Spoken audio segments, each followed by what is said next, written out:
10 साल की उम्र में उन्होंने अपने पिता को खोने का दुख भोगा और 10 साल बाद अपनी मां को खो दिया।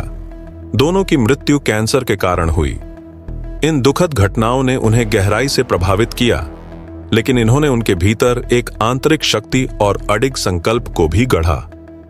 मैरीलैंड के बाल्टीमोर की गलियों में जन्मे केविन लेब्रॉन का जीवन बचपन से ही चुनौतियों से भरा रहा। 16 साल की उम्र में ब्रॉन ने बॉडी बिल्डिंग की खोज की और इसमें उन्होंने एक ऐसा जुनून पाया जिसने उन्हें अपने दर्द को व्यक्त करने और अपने जीवन को बदलने का रास्ता दिखाया। भयंकर तीव्रता और कड़ी अनुशासन के साथ प्रशिक्षण लेते हुए उन्होंने अपने शरीर को आकार देना शुरू किया और जीवन द्वारा लगाए गए सीमाओं को चुनौती दी। 26 साल की उम्र में ब्रॉन ने पेशेवर बॉडी बिल्डिंग की दुनिया में कदम रखा, जो उनकी एक दैवीय युग की शुरुआत थी। उनका टैलेंट निर्विवाद था और वे जल्दी ही स्थानीय प्रतियोगिताओं में एक ऐसी शक्ति बन गए जिसे नजरअंदाज नहीं किया जा सकता था। उनका असाधारण शरीर, जिसमें विशाल पैर, चौड़े कंधे और पतली कमर थी, उन्हें अन्य प्रतियोगियों से अलग बनाता था। 1991 में उनकी सबसे बड़ी प्रतिद्वंद्विताओं में से एक डोरियन येट्स के साथ उभरी। 1992 में ब्रॉन ने पहली बार मिस्ट्री ओलंपिया में येट्स का सामना किया। यद्यपि येट्स ने खिताब जीता, ब्रॉन ने अपने शरीर और प्रदर्शन के साथ दर्शकों को प्रभावित किया और दूसरी जगह प्राप्त की। यह पहली बार था जब उनकी लंबी प्रतिद्वंद्विता की झलक देखने को मिली। ब्रॉन और येट्स दुनिया के 2 शीर्ष बॉडी बिल्डर्स बन गए। वे 1995 के मिस्ट्री ओलंपिया में फिर से आमने सामने हुए, जिसमें येट्स हमेशा एक कदम आगे रहा और 2 बार खिताब जीता।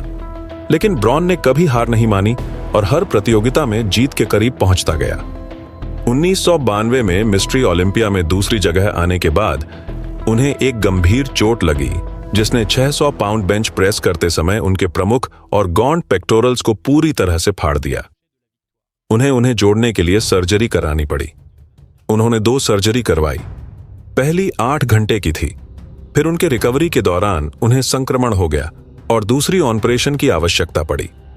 उस समय सभी लोग सोच रहे थे कि लेब्रॉन का करियर खत्म हो गया है। फिर भी वे 1994 में मिस्ट्री ओलंपिया प्रतियोगिता के लिए केवल 8 हफ्तों में फिट हो गए और 5वीं जगह हासिल की। केविन ने मिस्ट्री ओलंपिया में 4 बार दूसरी जगह हासिल की।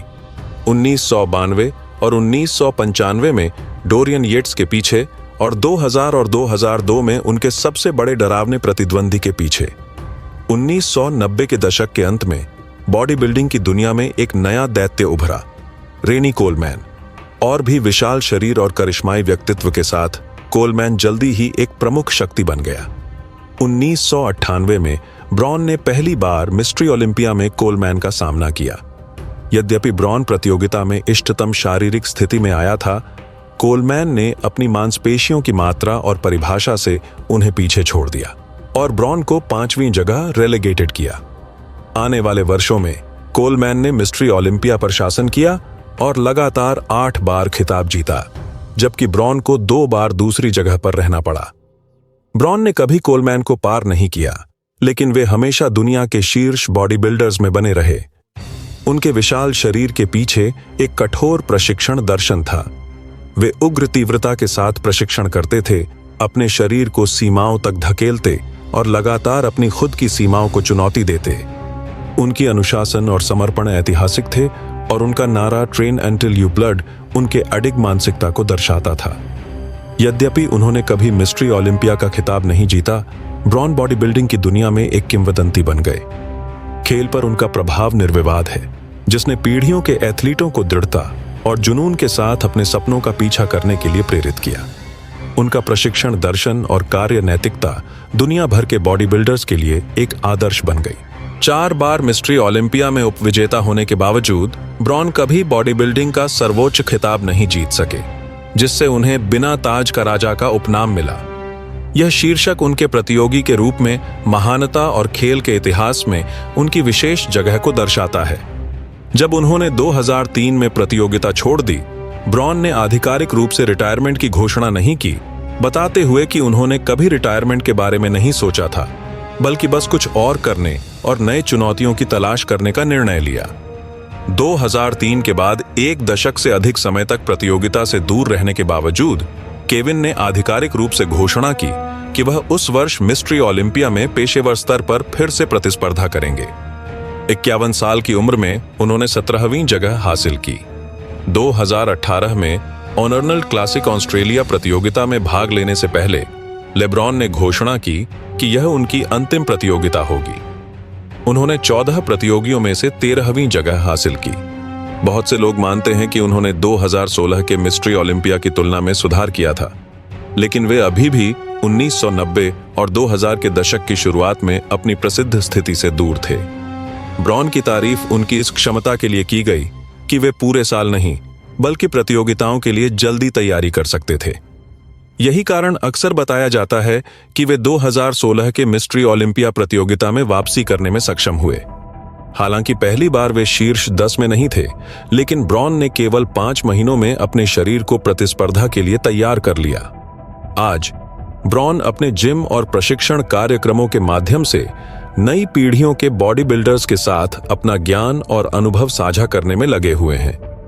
वे युवाओं को उनके शारीरिक और मानसिक पूर्ण क्षमता तक पहुंचने के लिए प्रेरित करते हैं। उनका वारिस वह कहानियां और जुनून हैं जो वे अपने छात्रों में संचारित करते हैं।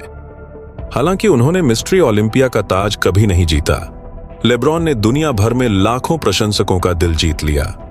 उनकी कहानी इस बात का प्रमाण है कि सफलता केवल ट्रॉफी और पदकों से नहीं मापी जाती, बल्कि जुनून, संकल्प और दूसरों के जीवन पर प्रभाव से भी मापी जाती है। मैरीलैंड के मसल मशीन केविन लेब्रॉन ने बॉडी बिल्डिंग की दुनिया में अमिट छाप छोड़ी। अंत में केविन लेब्रॉन की कहानी केवल चुनौती और जीत की कहानी नहीं है, यह दृढ़ता, संकल्प और अडिग जुनून का प्रतीक है। बचपन की दुखद घटनाओं और चोटों के बावजूद जो उनके करियर को खतरे में डाल सकती थीं, उन्होंने लगातार अपनी सीमाओं को आगे बढ़ाया और हर बाधा को विकास के लिए एक सीढ़ी में बदल दिया। उनका बॉडी बिल्डिंग में सफर, भले ही उन्होंने सर्वोच्च खिताब न जीता हो, उनके प्रतियोगी के रूप में महानता और खेल पर उनके विशाल प्रभाव का प्रमाण है। केविन लेब्रॉन ने केवल अपने शरीर को आकार नहीं दिया, बल्कि एक ऐसा विरासत भी गढ़ा जिसने पीढ़ियों के एथलीटों को उनके सपनों का पीछा करने के लिए प्रेरित किया, चाहे कितनी भी कठिनाइयां हों। उन्होंने साबित किया कि असली विजय लगातार प्रयास, कार्य नैतिकता और दूसरों के जीवन में छोड़े गए प्रभाव में निहित होती है। उनका नाम बॉडी बिल्डिंग के इतिहास में अंकित हमेशा शक्ति, साहस और जुनून का पर्याय रहेगा। उनकी कहानी यह साबित करती है कि चाहे सपने कितने भी बड़े हों, कड़ी मेहनत, धैर्य और अडिग जुनून से उन्हें वास्तविकता में बदला जा सकता है।